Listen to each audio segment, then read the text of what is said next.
Mr. Fritter, let me tell you something now. You scare me. Since 14, assault, trespass, deadly conduct, assault, DWI, forgery, and now a harassment and a felony assault. Look at me. I'm going to make your bond so high your head will spontaneously combust. But no one, and I mean no one, should have to live with that kind of fear. Fear not, folks. Today we're diving into one of the wildest courtroom moments you'll ever witness. Judge Flair, a man known for his no-nonsense approach, comes face to face with a defendant who's been wreaking havoc on society since he was 14. This guy's rap sheet reads like a greatest hits album of terrible decisions, assaulting his girlfriend, stalking her, and dabbling in a part-time criminal career. If bad decisions were an Olympic sport, he'd be a gold medalist. But here's the twist. This isn't one of those cases where the judge hands out a "let's hope you turn things around" speech. No, you can see it in Judge Flair's eyes. He's about to make an example out of this man. The way he methodically dismantles the defendant's excuses, holding nothing back, it's clear that today is not going to end well for the accused. As the tension builds, the courtroom falls dead silent. You can feel the weight of the moment as Judge Flair lays out the facts. But here's the real question. Will the punishment match the crimes? Because this man has made a career out of chaos, and now it's time for accountability. The only thing left to see is whether the judge will deliver the justice we're all hoping for. Stick around. You won't believe what happens next. A cannon will be used against you. You have the right to have an attorney present. If you cannot afford one, one will be appointed to you, sir. On or about September 19, 2024, an officer conducted a follow-up in regards to an assault on a family case. Upon further investigation, the officer made contact with the complaining witness, who reported that the defendant had been harassing her since September 18, 2024, by sending her videos, voicemails, and text messages containing horrible remarks, approximately 50 to 60 messages in total. In the voicemails, the defendant curses at her, asking, "Where are you? Why the fuck aren't you at work?" and calling her various names. Additionally, the complainant showed the officer text messages of the defendant telling the complaining witness, "Kill yourself and I want to watch you suffocate, and your family hates you." The complaining witness indicated that the continual harassment is making her fear him even more. Complaining witness was able to give officers the defendant's identifying information and positively identify the defendant as a person who has been harassing her. I see that he has also picked up a felony assault against this complaining witness as well. Yes, sir. Okay. What happened in that one? And I'm assuming it's the same date as this one, so I'm assuming it's out of the same transaction? I'm not sure. So it says that I don't believe so. It says that on September 18th in Harris County, officers were dispatched to an assault. The complaining witness advised that the defendant came home upset about socks not being in the closet. The defendant punched the complaining witness with a closed fist on her foot twice on her right thigh and twice on her left thigh, causing pain. The complaining witness advised that the defendant grabbed her by the arm and forcibly shoved her out of the house, throwing her on the porch. She advised that she felt pain, and she advised that this has been an ongoing issue for the past 2 years. The officers observed purple and green bruises on her arm, foot, and her legs. The bruises were green, purple, and red and of significant size. Is there a no contact order in this case? Judge, who's the defendant? This is Mr. Fritter. He hasn't harassed, Mr. Fritter, let me tell you something now. You scare me. And you scare me something good. You have, since 14, assault, trespass, deadly conduct, assault, DWI, forgery, and now a harassment and a felony assault. Judge, there has been a note filed, but there is no protective order in this case. Is there no contact in the felony case whatsoever? I'm checking the qualifications. It's no threatening or harassing at this time. Would ask if that to be a no contact at this court, Judge. I don't see that the rip has been. Are you Miss Lisco? Yes, sir. That's Miss Lisco right there. Come up, ma'am. Come up. I'm sending you for a drug and alcohol test right now, Mr. Fretter. I want to protect you as much as I can. No one has to have this kind of treatment whatsoever for any reason. And I will do everything in my power to protect you. All I need you to do is tell me. All I need is please give me the word. Mr. Fritter, look at me. You so much. One, I'm.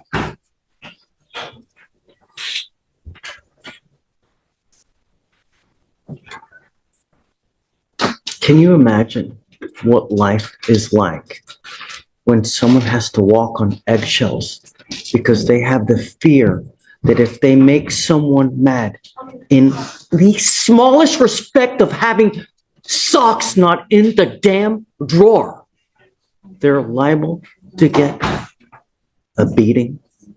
Can you imagine what life is like to live with that kind of fear? You're going to live it with me now, because one false move, I'm going to make your bond so high your head will spontaneously combust. But no one, and I mean no one, should have to live with that kind of fear. Do you feel bad for the defendant? If you do, let me know in the comments, because personally, I don't see how anyone could. This guy is absolutely sick. The fact that he can barely look the judge in the eyes tells you everything you need to know about how ashamed he is, and he should be. A man who stalks, beats, and terrorizes his girlfriend deserves to be locked up for a very long time. I can't help but feel for the woman who had to testify against him. Imagine the courage it takes to sit in the same room as the person who's caused you so much pain, the man who's beaten you and threatened your life. It's horrifying to even think about what she's endured. Her story is a grim reminder of just how terrifying domestic abuse can be. For anyone who's suffered in silence, it's a daily battle to survive, and getting out of those situations takes unimaginable strength. The system needs to do better in protecting victims, and men like this need to face real consequences, not just for the sake of their victims, but to send a loud, clear message. This behavior will not be tolerated. And let's take a moment to applaud Judge Flair. It takes real courage to stand up in a courtroom and call this kind of behavior out for what it is. He doesn't sugarcoat a single word or hide behind formalities. He makes it crystal clear that stalking, beating, and terrorizing a woman is beyond reprehensible. This isn't just a judge handing down a sentence. This is a judge delivering justice, plain and simple. And it's refreshing to see someone in his position take such a bold, unapologetic stance. Now here's where it gets really interesting. What's Judge Flair going to do next? Is he going to hand out the justice this man so desperately deserves? Let's find out. You're not to have any kind of communication whatsoever. You're not supposed to have any, you will not have any threatening or harassing contact. What is threatening or harassing doesn't matter what you think is threatening or harassing. It's what she perceives. So if I go like this, is that threatening or harassing? It most certainly is. And it's enough for me to put you in jail and make your bond $150,000, maybe 50, maybe 20. But I will do, Mr. Fretter, I will do everything in my power to protect every single person of this county. And I don't care if you're kicking, screaming, crying because you go to jail and don't have anyone to bond you out. And I'm going to drug test him like crazy to make sure that he's not using alcohol or dope. In fact, I'm going to test him 2 times a week. I'm setting him now because I want to know what, if anything, is in his system, and then we'll go from there. Judge, he will come back to positive, but that's prior use from. What were you going to test positive for, Mr. Fretter? Marijuana. Okay. And ketamine, and probably some other stuff that could have been in the ketamine. These are your bond conditions that are going to apply to you now. And if you fail to live up to these bond conditions, I'm just going to let you know. That's it. You will appear to me here 2 times a week to take drug tests. And if I find anything is in your system, and I don't care what it is, I'm going to lock you up. You're ordered not to use any kind of dope or alcohol. And if you can't get this monkey off your back, because I am now giving you the opportunity to do it on your own. If you're incapable of doing it on your own, then I'm going to do it for you. Do you understand? No dope, no alcohol. And when I mean no alcohol from any source. No isopropyl alcohol, cakes, candies, foods, gums, energy drinks, tequila lollipops, hair dye. I've heard it all, and I don't care. You come to me test positive, you'll stay with me. I also want you 3 times a week to do anger management classes so that we can deal with the anger issues. Look at me. 3 times a week. And I want a piece of paper showing me that you've done it, the date, time, location of where you've done it, so that I can verify that you've done it. And if you don't do it, you will stay with me. You now have the opportunity to address these things on your own. If you don't, you will be doing it with me. And if I get one, and I mean one breath that she's been mistreated in any way, shape, or fashion, holy freaking mo. Now, let's talk about where this guy is today. After everything we just saw, he didn't magically turn his life around. No surprise there.